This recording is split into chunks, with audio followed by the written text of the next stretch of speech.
பல தரப்பட்ட மாணவர்களும் வந்து பயனடைந்து வருகின்றார்கள். அந்த வகையிலே இந்த யோக கலையை மக்களுக்கு அறிமுகப்படுத்தி இந்த அறிமுக விழாவை ஒரு சம்பிரதாயமாக முன்னெடுக்க வேண்டும் என்று நாங்கள் தீர்மானித்திருந்தோம். அந்த அடிப்படையிலேயே இதனை ஒரு விழாவாக முன்னெடுத்து கொண்டிருக்கின்றோம். இந்த நிகழ்விற்கு வருகை தந்து எங்களுடைய அழைப்புகளை ஏற்று இங்கே வருகை தந்த அனைத்து அன்பு உள்ளங்களுக்கும் திணைக்களத்தின் சார்பில் அவர்களை வருக வருக என வரவேற்று கொண்டு இந்த நிகழ்விற்கு வருகை தந்திருக்கின்ற விருந்தினர்களை இந்த அவை முன்றலிலே வந்து அமர்ந்து கொள்ளுமாறு அன்பாக கேட்டுக்கொள்கின்றேன். இந்த யோகக்கலையினுடைய சிறப்பை வெளிக்கொணர்வதற்காகவும் யாழ் மாவட்டத்திலே யோகாசனம் மிகவும் சிறப்போடு விளங்குவதற்கு நான் நினைக்கின்றேன். இந்து சமய கலாச்சார அலுவலர்கள் திணைக்களம் பல்வேறு வழிகளிலே பங்காற்றி வருகின்றது. இது மட்டுமல்ல, இந்துக்களுக்குரிய பிள்ளையார் கதை என்றாலும் சரி, பிள்ளையார் கதை வழங்குகின்றோம். சரஸ்வதி பூஜை என்றாலும் சரஸ்வதி பாமாலை வழங்குகின்றோம். இவ்வாறு இந்து சமயத்துடைய செழிப்புக்கு பல்வேறு வகையிலே புத்தகங்களாக இருக்கட்டும், நிதி உதவியாக இருக்கட்டும், பல்வேறு வழிகளிலே நம்ம திணைக்களம் இதை வருகின்றது. இந்த யோகாசனம் இந்த மண்டபத்திலே பயன்பெறுவதனூடாக நோயற்ற வாழ்வை நாம் எல்லோரும் அடைய முடியும். அதற்கு முன்னிப்பாக இந்த யோகாசன ஆசிரியர் மாசுதன் அவர்கள் பல்வேறு சிரமங்களிலையும் அந்த வகுப்பை ஒழுங்காக, எனக்கு எத்தனையோ பிரச்சனை இருக்கும், ஆனால் ஒழுங்காக அளிப்பார். விநாயகப் பெருமானுடைய பாதார விந்தங்களை வணங்கிக் கொண்டு நல்லை கந்தனுடைய தெய்வீகத்தை நினைந்து நிகழ்வினை தலைமையேற்று நடாத்தி கொண்டிருக்கின்ற இந்து கலாச்சார உத்தியோகத்தர் திரு சுப்பிரமணியம் உதயபாலன் அவர்களே, நிகழ்விற்கு பிரதம விருந்தினராக கலந்து சிறப்பித்துக் கொண்டிருக்கின்ற பெருமகிழ்ச்சி அடைகின்றேன். யோகா கலை பொக்கிஷம் சிந்து வழியிலே கண்டெடுக்கப்பட்ட தொண்ணூறு சின்னங்களில் மூலமந்தானம் போன்ற முத்திரைகள் காணப்படுவதிலிருந்து இதனுடைய ஆன்மீக ஆராய்ச்சி கருதி வனங்களில் தங்கி வாழ்ந்த, வனங்களில் அலைந்து திரிந்த யோகிகள் அன்றைய காலகட்டத்திலே மருத்துவம் என்பது சிறப்பாக வளர்ச்சி அடையாத சூழ்நிலையிலே, இயற்கை மருத்துவத்தினுடைய தேவை சிறப்பாக உணரப்பட்ட சூழ்நிலையிலே சிறிது சிறிதாக ஆராய்ச்சி செய்து கண்டுபிடிக்கப்பட்ட கலைதான் யோகம். இந்த கலையை நமக்கு வழங்கி உதவியவர் கிரண்யகர்பர். இந்த கலையை சூத்திரங்கள் அடிப்படையிலே அமைத்து ஆவணப்படுத்தியவர் பதஞ்சலி முனிவர். ஒரு காலகட்டத்திலே மலையடிவாரங்களில் தங்கி வாழ்ந்த யோகிகளுக்கு மட்டும், முனிவர்களுக்கு மட்டும் உரித்தானதாய் காணப்பட்ட யோகா இன்று நாடு கடந்து, மொழி கடந்து, மதம் கடந்து உலகத்திலே மூலை முடுக்குகளெங்கும், அதாவது முஸ்லிம்களுடைய வணக்க ஸ்தலங்களில் கூட இந்த யோகக்கலை பயிற்றுவிக்கப்பட்டு கொண்டிருக்கின்றது என்றால் அது மிக இல்லை. பயிற்றுவிக்கப்பட்டு கொண்டிருக்கின்றது. பிரான் தேசத்திலே முதியவர்கள் கூட மிகுந்த அக்கறையுடன் யோகாவை செய்து கொண்டிருக்கின்றார்கள். இன்னும் தனிப்பட்ட மத நிறுவனங்கள் இந்த யோகாவை பெயர் மாற்றம் செய்து அந்த யோகத்தினுடைய பாடநெறியை தமக்கு ஏற்ற வகையிலே அல்லது தேவைக்கு ஏற்ற வகையிலே வடிவமைத்து மிக சிறப்பாக மக்களிடையே கொண்டு சென்று கொண்டிருக்கின்றார்கள். நல்ல நாளிலே செய்ய வேண்டும் என்று சொல்லுவார்கள். ஆரம்பமே நன்றாக இருக்க வேண்டும், அது ஆரம்பிக்கின்ற இடமும் நன்றாக இருக்க வேண்டும். இன்றைய தினம் திருவம்பாவையினுடைய கடைசி நாள், அர்த்தனா தரிசனம் என்று கோயிலிலே எல்லாம் மக்கள் கூடியிருக்கின்ற ஒரு புனிதமான இங்கிதமான ஒரு வெளியில் காலை பொழுது. இந்த நேரத்திலே இங்கேயும் ஒரு திருப்பணி ஆரம்பமாகிறது. திருப்பணி என்றால் கோயில் என்று எண்ணுவீர்கள். கோயில் மட்டுமல்ல, உடலும் ஒரு கோயில். உள்ளம் பெருங்கோயில், ஊழம்பு ஆலயம், வள்ளற் பெருமாற்கு வாய் கோபுரவாயில், வெள்ளத் தெரிந்தார்க்கு ஜீவன் சிவலிங்கம், கள்ள கோபுரம் அமைந்திருக்கின்றது. சிரசு, நெஞ்சு இவையெல்லாம் ஒரு அங்கங்கள். ஆகவே ஒரு ஆலயத்தினுடைய அமைப்பு உடம்பு அமைந்திருக்கிறது. அப்போ இந்த உடலிலே ரெண்டு காரியத்தை நாங்கள் செய்ய வேண்டும்.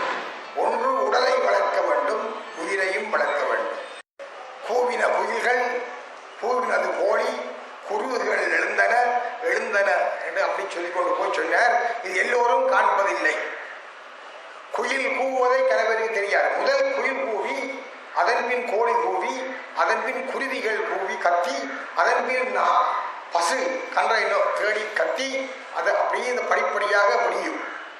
முடிகாது. இது பல நித்திரியாக்கள் தான் தெரியாது, சிலர் புத்தகத்தில் படிச்சிருப்பார்கள், சிலருக்குத்தான் அனுபவம். நான் அதிகாலை 4 மணிக்கு கிளம்புறேன். இன்றைக்கு 4 கிளம்பினேன், மற்றபடி 5 கிளம்புகின்றன. நான் ஒரு 2, 2.5, 3 கட்டை தினமும் நடக்கின்றன, ஒரு நாளும் தவறுவதில்லை. அப்படி நடக்கின்ற பொழுது நான் தெருவழியே இருக்கின்ற பூக்களை எல்லாம் ஒரு பையிலே ஆய்ந்து கொண்டு நடப்பேன். அது கையுக்கும் எக்ஸசைஸ், உடம்புக்கும் எக்ஸசைஸ், வேற சிந்தனை இல்லாமல் மனதுக்கும் ஒரு நல்ல சாந்தி. ஆகவே நடப்பது எளிமையான ஒரு எக்ஸசைஸ், பெரிசா ஒன்றும் இல்லை, சும்மா சாதாரண. என் போன்ற வயது போனவர்களுக்கு நடை காணும் என்று சொல்வார்கள். ஆனால் இன்று நானும் ஒரு வைத்திய கலாநிதி, வெளிநாட்டிலிருந்து வந்தவர், அவரை கூட்டிக் கொண்டு இப்படி சில இடத்த போய் வந்தேன். அவர் என்ன பார்த்து கேட்டால், இந்த பிள்ளைகள் எல்லாம் பொம்பளை பிள்ளைகளை இப்படி போய் தொழுக்கிய வண்டி குண்டியோட விலங்கப்பட்டு கொண்டு ஏன் இப்போது இப்படி கிடக்குதுன்னு கேட்டார். நான் சொன்னேன், இப்போ படியங்கள் கேட்குறாங்க, கல்யாணம் பேசிக்க தங்கச்சி என்ன வெயிட் அதை சொல்லி போட்டு ஒரு 70-75 கிலோவுக்கு, 60-65 கிலோ, 50 கிலோவுக்கு தான் டிமாண்ட். இந்த குண்டு போல இருக்கிற பெண்களை கண்ட உடனே அவர்கள் விலத்தி விடுறது வேண்டாம், பேரோட பார்ப்போம். அப்படி பிஎஸ்சி, அவளை எம்எஸ்சி, அவளுக்கு 30,000 சம்பளம், பேங்கில் வெளியே வச்சோம். அது கேட்ட மையா விடும்போது விடுவோம். ஏனென்று கேட்டால், அந்த வண்டியை பெருத்து தொந்தி வளைந்து எல்லாம் பெரிய அசிங்கமாக இந்த பிள்ளைகள் இப்படி ஏன் திரிவானது எவருக்கும் விளங்கவில்லை. கட்டாயம் நீங்கள் இந்த பெண்களுக்கு சொல்ல வேண்டும், இங்கே வரை சொல்லி. ஏனென்றா நான் கட்டுரை எழுதலாம்னு யோசிச்சு கொண்டிருக்கிறேன். நான் வேறு வேறு பேரை எழுதுகிறேன். இப்போ தனியாக இந்த வீடகவின்னு எழுதாமல் இப்போ பிரசண்டர் என்று எழுதி கொண்டிருக்கிறேன். ஒவ்வொரு புன பேரில் அடிக்கடி போட வேண்டிய வரும், அடிச்சு போடுவாங்க வழியில் வேறு வேறு. இப்போ அடுத்த வாரத்தில் இருந்து இந்த இதை பற்றி ஒரு கட்டுரை எழுதலாம்னு எழுதுகிறேன். நான் இடமாக எழுதின வாசிப்பார். என்ன என்று கேட்டால், இந்த உடலை சும்மா கண்டபடி வளர்த்து கொண்டு இருக்கும்.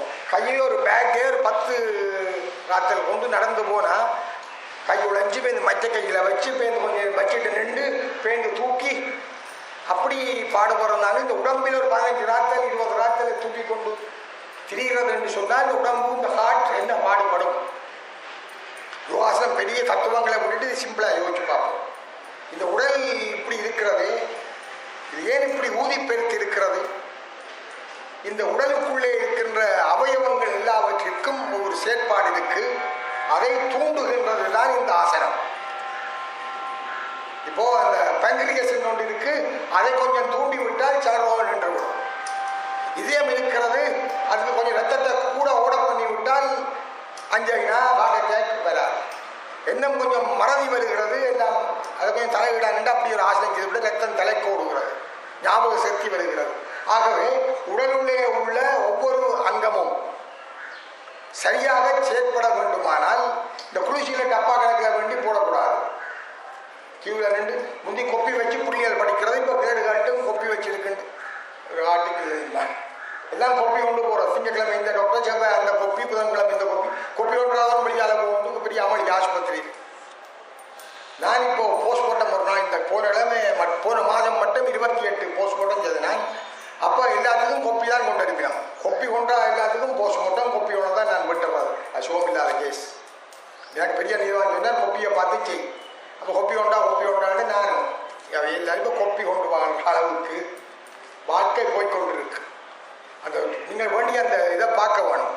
40 வயது 30 வயது 50 வயது சாதனை இருந்தால் போல படித்தால் அங்கே அந்த கொப்பியிலே எல்லாம் எழுதப்பட்டிருக்கு. வேறு ஹார்ட் இப்படி இருக்குது, ப்ரெஷர் இங்கமாக இருக்குது, சர்வம் இருக்குது, கால் வீங்கி இருக்குது, மூச்சு திணற எல்லாம் இருக்கு. எல்லாம் அற்பமான சின்ன சின்ன விஷயங்கள். இதை பெரிய ஆராய்ச்சி பண்ண தேவையில்லை. ஒவ்வொன்றுக்கும் நாங்கள் வேலையை கொடுத்து விட்டால் எல்லாம் தண்டை வாட்டிலே ஓடும். சாப்பாட்டை உள்ளுக்கு போடுறத கவனமாக போட வேணும். கண்டபடி 6 மாடு கோழிகள் கொஞ்சம் பாரமான சாமான்களை போட்டால் எல்லாத்துக்கும் மிஷினுக்கு வேலை. 30 இன்ஜின் 40 வயதில் 50 வயலுன்னு கேட்டு இன்ஜினுக்கு தக்க மாதிரி உள்ளுக்கு விட வேணும் சாமான்.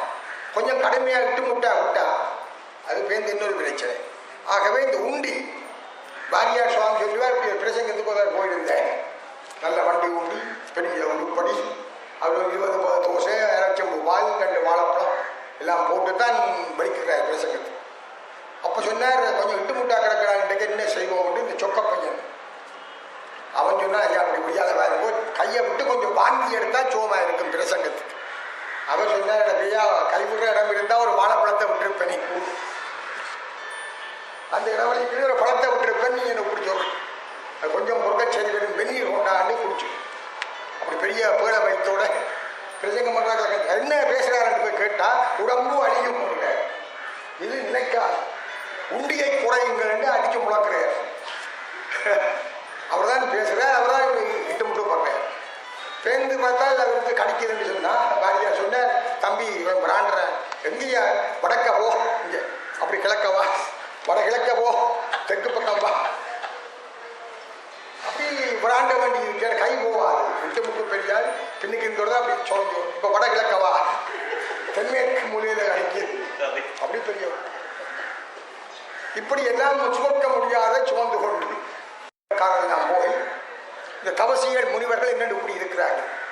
அவன் கண்டுபிடிச்சான் என்னென்றால், காலை எழுந்த உடனே இந்த பிரஷ் பண்ணி கொண்டு நிற்காமல் விளக்கிடாமல் அருவியில இருந்து மேலே இருந்து தண்ணி ஓடி வருகிறது, நல்ல ஜில்லுன்னு இருக்கு, அது நிறைய இந்த சன்னாசி குடிக்கிறார். வாயை நீட்டி அப்படியே பய முட்டை குடிச்சிட்டு போய் தியானத்தில் இருந்துட்டு, அதுக்கு அரிசிவா கூப்பன் லக்ஸ்பிரே எல்லாம் கிடையாது, அங்கே கொஞ்சம் பழங்களை பொறுக்கி உண்டு விட்டு பிறகு தியானத்தில் இருக்கிறார். சில நேரம் அப்படியே இருந்துருவார் 2-3 நாளைக்கு. வயது என்னண்டா தெரியல, 103, 115, 118 அப்படி இருக்கிறது. ஆகையினாலே எங்களாலே நாங்கள் அழிந்து கொண்டிருக்கிறோம். இப்படி அழிந்து கொண்டிருப்பவர்களை எப்படி வலிக்கி கொண்டுடலாம்டா ஒன்றும் பெறாது. பார்த்துட்டு ஓடி விழுந்தோண்டு துணை பார்த்துட்டு போடுங்க இந்த ஜோடி எனக்கு. ஆனால் டாக்டர்கிட்ட போய் சொல்லும், மெல்லிய வேணும் இந்த வண்டி அவர் ஹூலாவை கொண்டு போட்டு ஆடா என்ன மாதிரி சிக்கல் ஒன்றும் ஆட தேவையில்லை, ஒன்றுமே ஆட தேவையில்லை. சிவருமானே ஆடிக்கொண்டா இருக்கிறார். அவர் ஹெல்த்தியாக இருந்ததுக்காரன அவர் ஆடல, பிள்ளையார் வண்டியோடு இருப்பார். இவர் இந்த சிவருமான் வந்து ஆடுவார், நடராஜாண்டு பேர். ஆடிக்கொண்டார் அந்த வேடிக்கை காணக்கண் 1000 வேண்டாம். நாடி துதிப்பவர் பங்கில் உறைபவர் நம்பர் திருச்செம்பொன் நம்பலவாணர் ஆடிக்கொண்டார். 6 நவமணி மாலைகள் ஆட ஆடும் அரவம் படம் பிரித்தாட சீரணி கொன்றை மலர்த்தொகையாட சிதம்பர தேராட என்று அப்படி போகுது. சிவருமான் நடனம் ஆடுவார். அந்த நடனம் நின்ற உடனே நாங்கள்லாம் கடவுளுடைய பேரை சொல்லி இந்த அது ஒரு ஆசனம் தான் உண்டு. நிறைய தண்ணி ஓடுறபடியே 40 நாளைக்கு தண்ணி ஓடாமல் 20 நாளைக்கு தண்ணி ஓடாமல் வெள்ளை வெட்டியை கட்டி இருந்து வரைஞ்சி கட்டி கொண்டு இப்படி சுற்றி அடிச்சாலும் புறதட்டே என்றால் அவருக்கு அது கொஞ்சம் 6 மாதத்துக்கு காணுங்கள். நல்ல வேலை. தங்கச்சி அப்படி இல்லை, தங்கச்சி வா நீம அடி என்றால் சிலது வெக்கப்படும், சிலது உள்வீதி, அது அடிக்கடி எழும்ப இந்த கெப்பப்பையை சுற்றி இருக்கிற கொழுப்பெல்லாம் கரைஞ்சி கந்த சட்டியில் இருக்க அகப்பையில் வருமெண்டு அதுக்குள்ள வரும். சிலது ஸ்டைலோட நடந்து இந்த பாட்டு எழுதிக்கிற வீரகவில விழுந்து கும்பிட டோங்குண்டு அடிக்கிட்டு இந்த சங்கிலி ஏனடி இதை போட்டு கொண்டு வந்தீங்கன்னா இது இல்லாட்டி யார் மதிக்க போயும். அது தம்பியும் புரட்ட வண்டிக்கு அதுவும் சுற்றி கொண்டு போயிருக்க, அதுவும் கழுத்தில் கிடந்துக்கிட்டையும் பார்க்க வீதி வழியாக அப்படி விளையாட்டு. எதுவாக இருந்தாலும் இந்த சைவ சமயத்திலேயே இந்த ஆசனம் மரபமாக சொல்லப்பட்டது. நல்லூரில் கொடியாடி 40-25 நாளைக்கு ஆடு கோழியை விட்டுட்டு இருக்க அது ஒரு இன்பம், பிற தின்றது பிற இன்பம், இப்படி எல்லாம் அமைகிறது. ஆகவேனாலே தமிழர் சைவர் கண்ட உண்மைதான் இந்த இந்திய கலாச்சார அமைச்சு இதை இங்கே கொண்டு வந்து நடாத்துகிறது. அரியதொரு திருப்பணி பங்கு கொள்ளுகிறோம். பெரிய பெரிய காரெல்லாம் அவங்க வழியால் நிற்கும், எல்லாம் பெரிய உத்தியோகஸ்தர் அப்படியே பாய் விரிச்சு கிடக்கு, கண்ணு கட்டா தூரத்துக்கு அந்த சாமி செய்ய எல்லாரும் செய்கிறார். எடுத்து பாருங்க, இந்த கண் கொஞ்சம் வாக்காக இருக்கும். ஒரு பெரிய ஒரு தவசி குடும்பி கட்டிக்கிறார், அத்தனை ஆசிரமும் செய்கிறார். போய் அப்படி வளைஞ்சு எழும்பி இந்த பெரிய வண்டி உள்ள அம்மா மாதிரிலாம் கொஞ்சம் செய்து போட்டு கழிச்சு போய் இப்போ இந்த இப்போ இந்த அருமையான ஒரு இதை செய்கிற தம்பி சொன்னது கூட டிவியில் பார்த்தீங்கன்னா யாரும் உங்களுக்கு கலந்து வேண்டுவோம். அது சிக்கல். எதுக்கும் ஒரு குரு வேணும், கொஞ்சம் பொடியாக இருக்கணும். இதெல்லாம் இப்படி இருக்கிறத வேண்டிய அவசியம் இல்லை, இதுக்கெல்லாம் குளிச்ச தேவை இல்லை. ஒரு தம்பி சொல்லிக்கணும் இப்போ இந்த சோதனையோட ஸ்காலர்ஷிப் போடப்பட்டுட்டாரு, அப்படி விடக்கூடாது, துவங்கினா விடக்கூடாது. ஏதோ உங்களை ஆறாளவு ஒரு சின்ன எக்ஸசைஸ். அதைத்தான் ஒரு மாதம் 30-40 இந்த மரண விசாரணையில் நேர பொடியை பார்க்க வேணும். பார்த்து செய்கின்ற பொழுது எனக்கு மிக வேதனையாக இருக்கிறது. எல்லாருமே அந்த கொப்பியை காட்டுகிறார்கள்.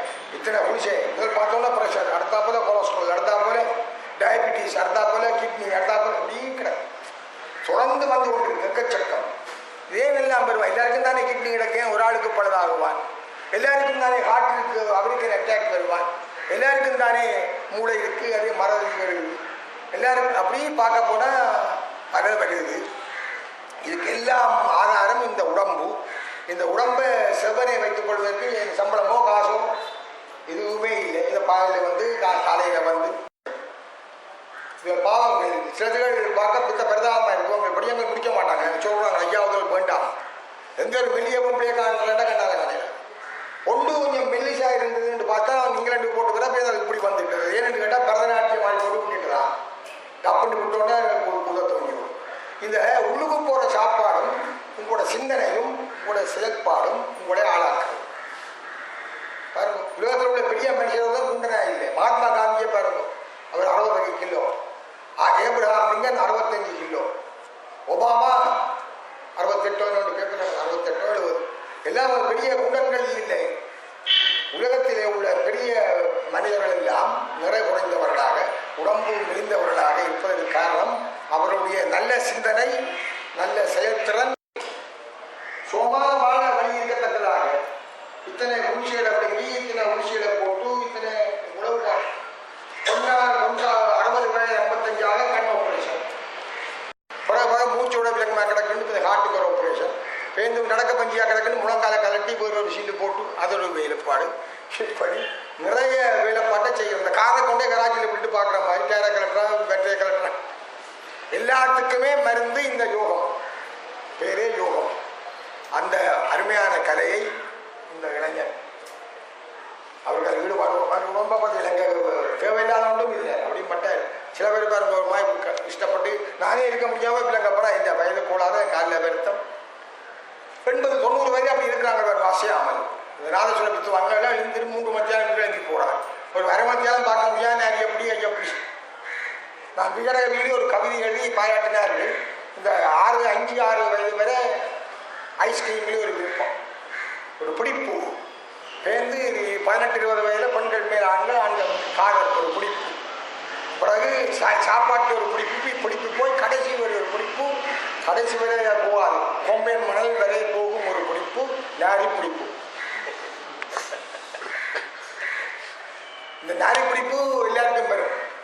சிறுப்போல கிடக்கத்தானே தொந்தி சரிய வயிறு அசையாது, நிறை அந்த முதிராது, ஒழுகை தனிமையை பெறாது, இருமல் வந்து இருக்கிற